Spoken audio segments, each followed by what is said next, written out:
Hi friends, అందరికీ నమస్కారం. ఈరోజు నేను ఒక బంపర్ నోటిఫికేషన్తో అయితే మీ ముందుకు రావడం జరిగింది. ఈ నోటిఫికేషన్ ఏంటంటే CSIR combined administrative service exam 2023కి సంబంధించి టోటల్ 444 వేకెన్సీస్ని అయితే భర్తీ చేయడానికి ఈ నోటిఫికేషన్ అయితే రిలీజ్ చేయడం జరిగింది. ఫ్రెండ్స్, ఈ నోటిఫికేషన్కు సంబంధించి పూర్తి వివరాలను అయితే నేను ఈ వీడియోలో మీకు తెలియజేయబోతున్నాను. దయచేసి స్కిప్ చేయకుండా అక్కడి వరకు చూసినట్లయితే ఈ నోటిఫికేషన్కు సంబంధించిన పూర్తి వివరాలను అయితే నేను ఈ వీడియోలో మీకు తెలియజేయబోతున్నాను. అలాగే నా ఛానల్ను మొదటగా చూస్తున్నట్లయితే సబ్స్క్రైబ్ చేసి పక్కనే ఉన్న బెల్ ఐకాన్ను క్లిక్ చేయడం ద్వారా నేను ఇలాంటి ఇన్ఫర్మేటివ్ వీడియోస్ మరిన్ని చేయడానికి ప్రోత్సహించిన వారు అవుతారు. అలాగే ఎప్పటికప్పుడు ఈ నోటిఫికేషన్స్ యొక్క అప్డేట్స్ మీకు అందడం అయితే జరుగుతుంది. ఫ్రెండ్స్, ఈ నోటిఫికేషన్ యొక్క పూర్తి వివరాల్లోకి వెళ్ళినట్లయితే ఆన్లైన్ రిజిస్ట్రేషన్ అప్లికేషన్ స్టార్టింగ్ డేట్ను వచ్చేసి 8/12/2023 తేదీ నుంచి అఫీషియల్ వెబ్సైట్లో అప్లికేషన్ అవైలబుల్లో ఉంటుందని అయితే వీరు తెలియజేయడం జరిగింది. Friends, last date of online application 12/1/2024 ఇవ్వడం అయితే జరిగింది. అంతలోపు అభ్యర్థులు అప్లికేషన్ అయితే ఫిల్ చేసి సబ్మిట్ చేయాల్సి ఉంటుంది. ఆ తర్వాత పంపించిన అప్లికేషన్స్ను రిజెక్ట్ చేయబడతాయని అయితే క్లియర్గా వీరు తెలియజేయడం జరిగింది. ఫ్రెండ్స్, ఈ నోటిఫికేషన్ యొక్క సెలక్షన్ ప్రాసెస్ విషయానికి వచ్చినట్లయితే 3 స్టేజెస్లో ఎగ్జామ్ని అయితే కండక్ట్ చేయడం జరుగుతుంది. ఫ్రెండ్స్, ఫస్ట్ స్టేజ్ ఎగ్జామ్ వచ్చేసి ఫిబ్రవరి 2024లో ఉంటుందని అయితే వీరు తెలియజేయడం జరిగింది. Second stage exam and third stage ఎగ్జామ్కి సంబంధించి after first stage exam finish అయిన తర్వాత వీరు డేట్స్ని అయితే అనౌన్స్ చేయబడతాయని అయితే ఈ నోటిఫికేషన్లో తెలియజేయడం జరిగింది. ఫ్రెండ్స్, ఇక్కడ వేకెన్సీస్ విషయానికి వచ్చినట్లయితే సెక్షన్ ఆఫీసర్ ఉద్యోగాలకు సంబంధించి మొత్తం వేకెన్సీస్ 76గా ఇవ్వడం అయితే జరిగింది. పే స్కేల్ విషయానికి వచ్చినట్లయితే గ్రూప్ బి గెజిటెడ్ వేకెన్సీస్ కింద పే స్కేల్ లెవెల్ 8 ప్రకారం 47,600 నుంచి 151,100 వరకు వీరు శాలరీని అయితే పే చేయడం జరుగుతుందని అయితే తెలియజేయడం జరిగింది. ఫ్రెండ్స్, ఎసెన్షియల్ క్వాలిఫికేషన్ విషయానికి వచ్చినట్లయితే యూనివర్సిటీ డిగ్రీని కలిగి ఉన్నవారు అర్హులని అయితే తెలియజేశారు. ఏజ్ లిమిట్ విషయానికి వచ్చినట్లయితే 33 సంవత్సరాలు మించకూడదని అయితే తెలియజేయడం జరిగింది. ఫ్రెండ్స్, అసిస్టెంట్ సెక్షన్ ఆఫీసర్ ఉద్యోగానికి సంబంధించి టోటల్ వేకెన్సీస్ 368గా ఇవ్వడం జరిగింది. గ్రూప్ బి కింద non gazetted pay scale level 7 ప్రకారం 44,900 నుంచి 1,42,400 వరకు శాలరీస్ అయితే పే చేస్తారు.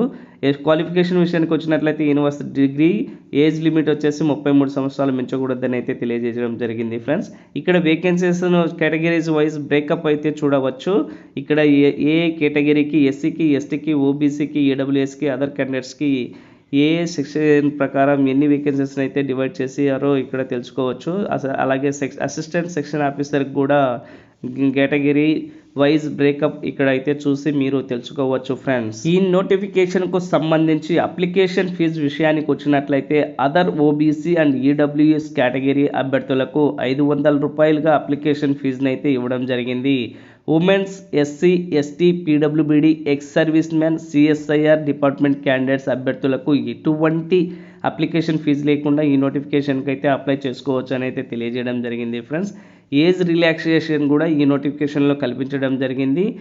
SC, ST క్యాండిడేట్స్కు 5 సంవత్సరాలుగాను, OBC క్యాండిడేట్స్కు 3 సంవత్సరాలుగాను, PWBD unreserved క్యాండిడేట్స్కి 10 సంవత్సరాలుగాను, PWBD SC, ST క్యాండిడేట్స్కు 15 సంవత్సరాలుగాను, PWBD OBC క్యాండిడేట్స్కి 13 సంవత్సరాలుగాను, ఎక్స్ సర్వీస్ మ్యాన్ పిల్లలకి 3 సంవత్సరాలుగా, ఎస్సీఎస్ఐఆర్ డిపార్ట్మెంట్ క్యాండిడేట్స్కి 5 సంవత్సరాలుగా ఏజ్ రిలాక్సేషన్ అయితే కల్పించడం జరిగింది. ఫ్రెండ్స్, స్కీమ్ ఆఫ్ ఎగ్జామినేషన్ విషయానికి వచ్చినట్లయితే పేపర్ 1లో general awareness and English language and comprehensions నుంచి 150 క్వశ్చన్స్ని అయితే అడగడం జరుగుతుంది. 150 మార్క్స్కి 2 అవర్స్ అయితే టైం ఇవ్వడం జరుగుతుంది. ఫ్రెండ్స్, అలాగే పేపర్ 2 విషయానికి వచ్చినట్లయితే general intelligence and reasoning and mental ability నుంచి 200 క్వశ్చన్స్ని 200 మార్కుకు అడగడం అయితే జరుగుతుంది. టైం వచ్చేసి 2.5 అవర్ అయితే ఈ ఎగ్జామ్కి కేటాయించడం జరిగింది. ఫ్రెండ్స్, పేపర్ 3 విషయానికి వచ్చినట్లయితే ఇంగ్లీష్ ఆర్ హిందీ డిస్క్రిప్టివ్ పేపర్ని అయితే ఇవ్వడం జరుగుతుంది. 150 మార్కులకు 2 గంటల టైం అయితే ఈ పేపర్కి వీళ్ళు కేటాయించడం జరిగింది. తరువాత ఇంటర్వ్యూకు 100 మార్కులకు ఇంటర్వ్యూ సెక్షన్ ఆఫీసర్కు చేయడం జరుగుతుంది. అసిస్టెంట్ సెక్షన్ ఆఫీసర్కి వచ్చేసి కంప్యూటర్ ప్రొఫిషియన్సీ టెస్ట్ని అయితే కండక్ట్ చేసి ఈ నోటిఫికేషన్లో అభ్యర్థులను అయితే భర్తీ చేయడం జరుగుతుందని నోటిఫికేషన్లో క్లుప్తంగా తెలియజేయడం జరిగింది ఫ్రెండ్స్. ఈ నోటిఫికేషన్కు సంబంధించిన సిలబస్ బ్రేకప్ అయితే ఇక్కడ చూడొచ్చు. ఏ టాపిక్ నుంచి క్వశ్చన్స్ని ఎన్ని మార్క్స్కు అడుగుతారు అన్న విషయాలైతే ఈ అఫీషియల్ నోటిఫికేషన్లో క్లుప్తంగా ఇవ్వడం జరిగింది. ఈ అఫీషియల్ నోటిఫికేషన్కు సంబంధించి పీడిఎఫ్ డౌన్లోడ్ లింక్ని నా డిస్క్రిప్షన్లో ఇవ్వడం జరుగుతుంది. అక్కడి నుంచి డౌన్లోడ్ చేసుకొని మీరు ఈ సిలబస్ నుంచి ఏ టాపిక్ నుంచి ఎన్ని క్వశ్చన్స్ అడుగుతారు, ఎన్ని మార్కులకు అడుగుతారు అన్న పూర్తి వివరాలను అయితే మీరు అక్కడ చూసి చదివి తెలుసుకోవచ్చు ఫ్రెండ్స్. అలాగే ఈ నోటిఫికేషన్కి సంబంధించి అఫీషియల్ వెబ్సైట్ని కూడా డిస్క్రిప్షన్లో ఇవ్వడం జరుగుతుంది. ఆ లింక్ ద్వారా అప్లై చేసుకోవచ్చు.